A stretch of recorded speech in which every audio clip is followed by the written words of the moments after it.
Hello and welcome to Low Budget Gaming and welcome to another first Descendant video. So Nell is ready. I've been testing her on pretty much every type of content and she is good at everything.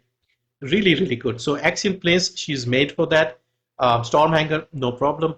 Void Erosion for stage 10, she is excellent there. Like I would say comparable to um, VS or maybe even slightly better. And Sigma Sector and everything else very easily. She can even do decent damage against the Wall Crusher. Obviously, it will depend on how many Serenas you have, but you can still do decent damage there if you want it. So you can have her and just play everything in this game and not run into any issues. So what I'll do is I'll quickly show you the build and the components and the reactor and everything. Then we'll talk a little bit about how her abilities work and what adjustments you can make to the build if you wanted more HP, more range, more power, things like that. Okay, so let's get into the build page here. Very simple crit build. If you have built Ines, this is almost identical. Now we have the trigger module powered beyond because this is kind of strong, and at the moment I need to do more testing for the trigger modules. I'm also trying to collect the best stats, like all the golden stats over here. Once I have that, I may make a change, but at the moment this is fine. We are using power beyond. Next, we have the Shattered Heart Transcendent mod, mid-air maneuvering for the grapple, and the rest of it is very standard crit tech build. So focus on tech, focus on non-attribute. Now you can put the power increase mod here instead. You would get a little more damage because we have a lot of non-attribute everywhere. This will balance things out. However, we do want low cooldown. So over here I have 1.7 stack cooldown on the first ability, and this is kind of comfortable. With the power increase, you'll bring it up to like 2.5 or something, which is still fine. You can try this. You'll get a little more power. But with the Nell, we already have so much power that I did not really see the need to, balance the power because it's just too much power anyway. So anyway, that's up to you. You can either keep focus on non-attribute or you can go with power increase to get a little more balanced power and more power basically, but at the expense of cooldown. So then we have these two mods. Then we have the frontlines emergency measures, skill insight, skill concentration, all the crit stuff. We are overcapped when it comes to crit rate, but we do want the extra crit damage with emergency measures. So I'm taking this. Nimble Fingers, MP conversion, your standard cooldown mods, skill expansion, and 1 increased HP. Now this is here mostly because of the Axial planes. You should be fine for the rest of the stuff. Sigma Sector, 400%. You'll be fine there. But against, let's say, Stormhanger, Void Erosion per stage 10, or the Axial planes, you may want this because sometimes the elites will pop up and hit you. So you may need HP here.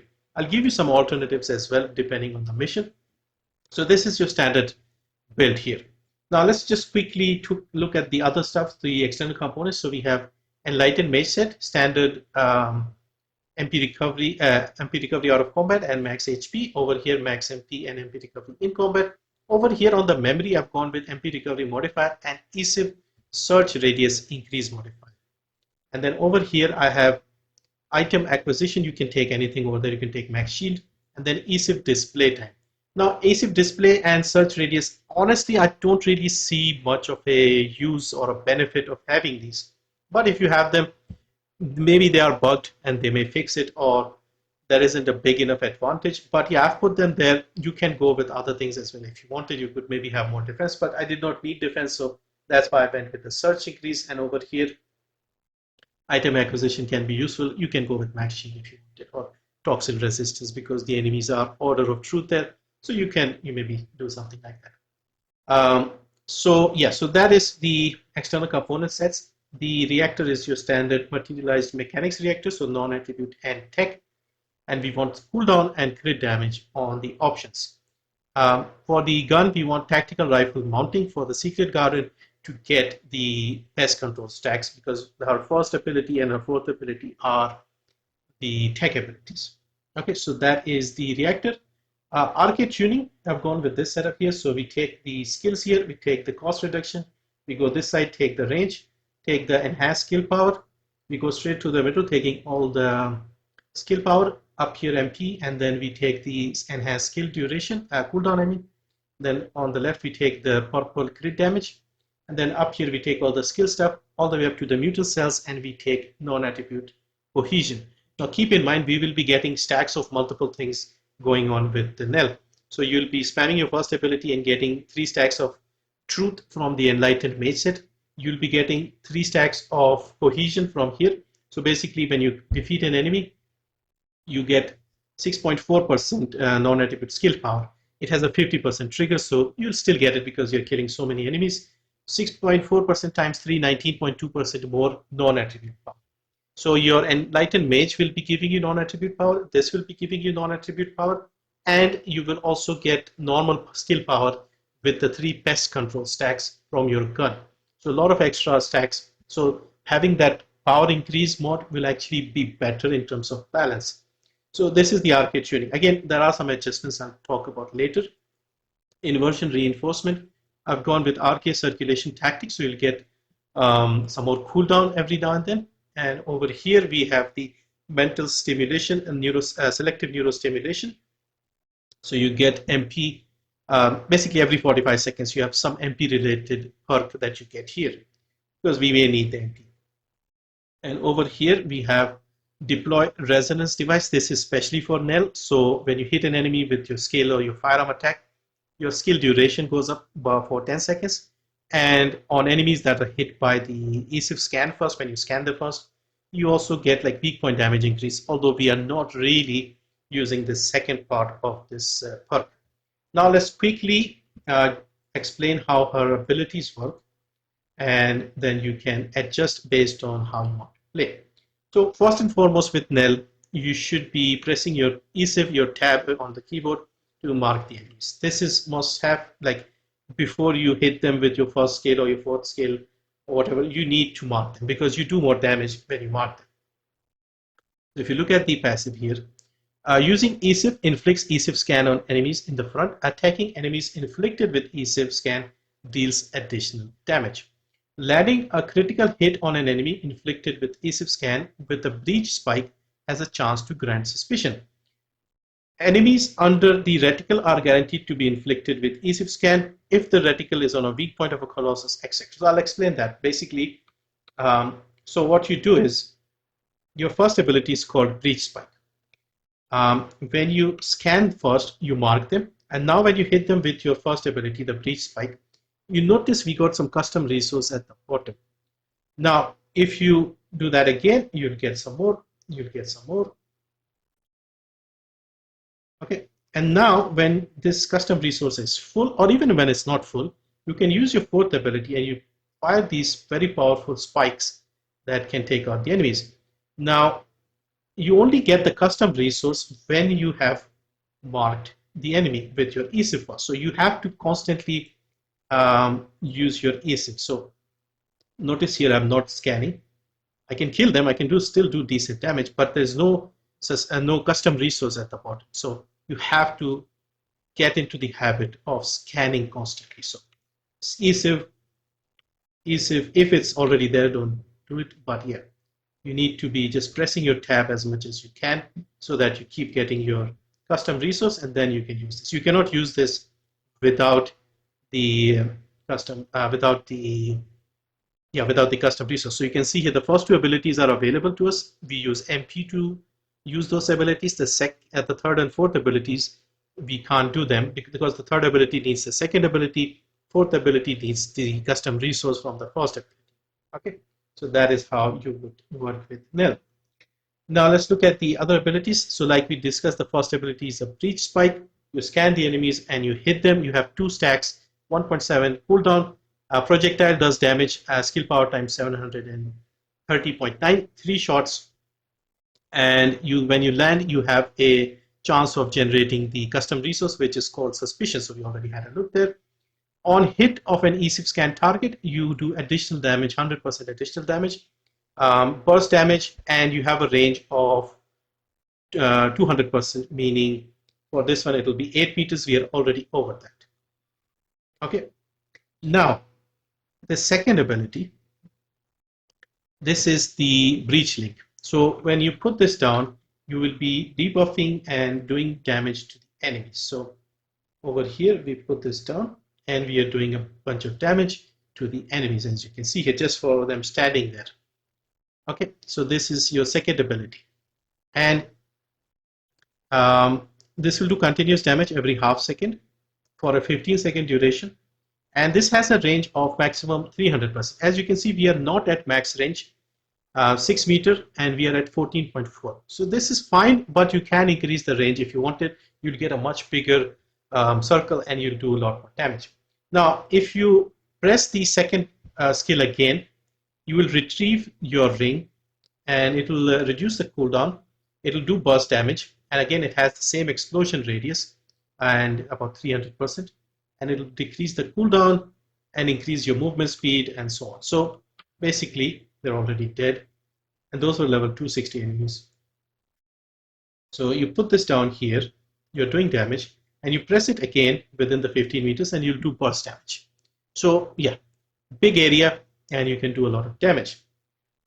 Now the third ability kind of works similarly, but you need the second ability for the third ability to be available. So you put this down here again, you're doing damage. Now you can see the third ability is available. You press V and they get pulled in and killed. Now these guys are getting destroyed even before we are pulling them in. So what I'll do is I'll just spawn them again and I'll make them invincible so that I can show you the pulling in effect. So once again, we are doing damage here. We pull this, then you could scan and you could do something like this and or target them together. So it'll make your life easier to scan and do damage. Yes. So this is how I would use the second ability. And then you have the fourth ability, which we already discussed. So you scan the enemy, mark them, hit them, you get your full custom resource, and then you target one or two and you hit them. Now, for the fourth ability, I don't actually use it a lot unless I'm seeing an elite like the Razor Claw or the Scarab or a few others in the Sigma sector. Not the Sigma sector, the Axion Plains, or even in the Sigma sector, the elites, the bosses at the end of 400% dungeons. Although those guys are not strong enough, you can just use your first ability. So in order to just use her normally, what I'm doing is I'm just running around scanning and doing this. Against the normal mobs, I'm not using the fourth ability. You drop this, pull this in. I'm also not using the third ability that much. So for mobbing content, I'm just running around with the first and second abilities. Scan, first ability, put this down, retrieve this or explode this, and that is it. That is all you have to do mobbing with Nell. Now, when you go to, let's say, Void Erosion for stage 10, the enemies are tougher, then you would need the second ability. So you do this, you pull them in, scan them, and you do this to take out the elites faster. That way you'll be easily able to control all the different elites hitting you, especially the ones, the grenadiers, those are annoying. So for Void Erosion Purge, I would use the third ability. And then, of course, at the end where you have Greg, you could use the fourth ability and do some damage to the boss at the end. Now, for the Hanged Man, you have to again use the first ability, mark them, and do. Now, one of the things I noticed is marking him is kind of difficult, especially because he moves around quite a lot. So yeah, you'd have to be a little patient and try to see if you can land everything properly. But yeah, he's not that difficult, and you can take him out in about the same time. Like I haven't practiced much, but I'm getting similar times to my Jabber times, and this will be even faster if you can scan correctly. You can see here I'm pressing the tab. It's not scanning as well as I want. So once again, you just do this, you get your, see, I'm pressing the tab, but I'm not getting the scans.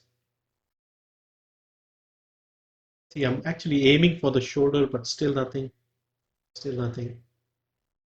Yeah, it's a little inconsistent with scanning, especially against the Hangman. Okay, got it. So yeah, so basically this is how you would take on the Hangman. Now, there's a question regarding range versus HP. So let's say you want maximum range. So if you put amplification control here, you have you can see we have hit our 18-meter range on the thing here. So 18 meters would look really nice.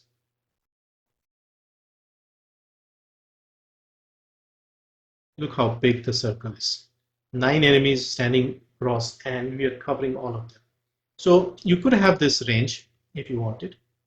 Or like I said, you may need the HP. So with this one, we'll be less than 7,000 health, which is a little too squishy for Void Erosion Purge, definitely. And for Axion, you can actually work with this in Axion place, but still somebody might surprise you from behind, or an enemy, the elite pops up, you may get knocked. So if you don't want to be a burden to your teammates, you could put HP instead of amplification control. That seems to be like the easiest swap, in my opinion. You put this in here and you can get 13,000 HP, which makes you not comfortable. You can also drop the emergency measures because we are over capped for crit. And then you can drop this one, take the crit rate and the crit damage over here, maybe take a few here HP if you wanted. And then you'll be close to like 100% crit anyway. It'll be like 96%. And you'll still have a decent amount of crit damage. However, I think this is a better compromise to drop the second range mod, because using your range from the nodes in the Arche Tuning and the quantum domain, even without the second HP mod, you are getting 14.4 out of the 18, and 14.4 isn't small either. So this is the 14.4, maybe a little smaller, but you can see we still get all 9 enemies across in one spot. So that is my Nell build, and I've used this build with like even against the Colossus, and this is doing fine. So if you wanted a Colossus reactor, you could you would need Colossus and cooldown. Let's see if I have one. I did farm quite a few, so I may already have one. This would be very powerful, but you would be losing a little bit of cooldown. Yeah, this is the one you want, basically. Just make sure to have the Secret Garden tactical rifle mounting. So where is it? This one. So cooldown and additional skill when attacking the Colossus. Make sure to enhance it completely and put a tactical rifle mounting, so you get more damage against the Stormhanger, for example. So let me know if you want to see a Nell Stormhanger build, but it's exactly the same. Just put this reactor. That's all, because I'll have to enhance this one and put the tactical mounting, but otherwise it's exactly the same.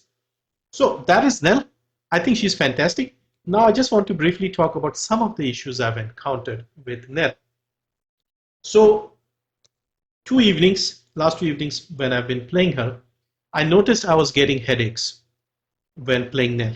So what I do is I increase the FOV in the game to make it more comfortable. So I'm using 100 FOV. This helps a little bit. I had this issue with Keelan as well. Normally I play around 90 FOV for most games. With Keelan, I increased it to 100 and it was fine. I could manage. The other issue is when you are using her skills in different places, there's just a lot of things happening, a lot of effects, a lot of damage numbers popping up, and this will tank your FPS, and this was also probably contributing to the headaches. So the thing I did was I tried to reduce some of the stuff on screen, and basically I hit the damage numbers just to make the screen less cluttered. And it also seemed to help a little bit with the FPS. But things were like really getting bad in action planes once you were playing continuously for a while. Initially it was fine. I was getting 50, 60 FPS comfortably. And then it kept dropping and dropping and dropping until the point it started dipping into the low 30s and even the 20s. So at that point, yeah, I was starting to get headaches because it was really, really laggy. And so I would come back to Albion, change a Descendant, or maybe just switch off the game and start again. And then when you go back in again, it starts off normally until again, after playing for an hour or something, you start getting issues again. So yeah, you can just see how much visual effects you have on screen, and you have all the enemies and their weaknesses and their health bars, and you have the damage numbers. At the moment, damage numbers are reduced, but it gets very difficult to see, and it was a little painful. So hopefully with tomorrow's patch, August 14, they are dropping a patch with some adjustments. Hopefully they can address that, because the constant dipping of frame rates was genuinely giving me a headache, literal headache. So yeah, so that is one concern. And so I have built her, but I'll probably stay away from using her too much until there is an improvement. I don't have a very high-end PC, but I can still get 60 FPS comfortably most of the time, but this was genuinely causing me issues. So yeah, so just I wanted to mention that at the end as well, in case others are also having this. But yeah, that is my Nell build. Hopefully this was fun, interesting. I'm really happy with how she has turned out. It's just the FX and FPS problems that is making it worse. Otherwise, she's good at everything. So if you are new to the game and you have just decided to unlock someone, I think you can go with Nell. If you want to do Wall Crusher, you could go with Serena. And basically, these two Descendants would do the job. In fact, she would do the job alone, even against Wall Crusher. But you have a lot of Serenas. If there are 8 Nells, I think you could probably get very good times as well. But yeah, that's it for this one. Thank you for watching. Let me know what you think. See you next time.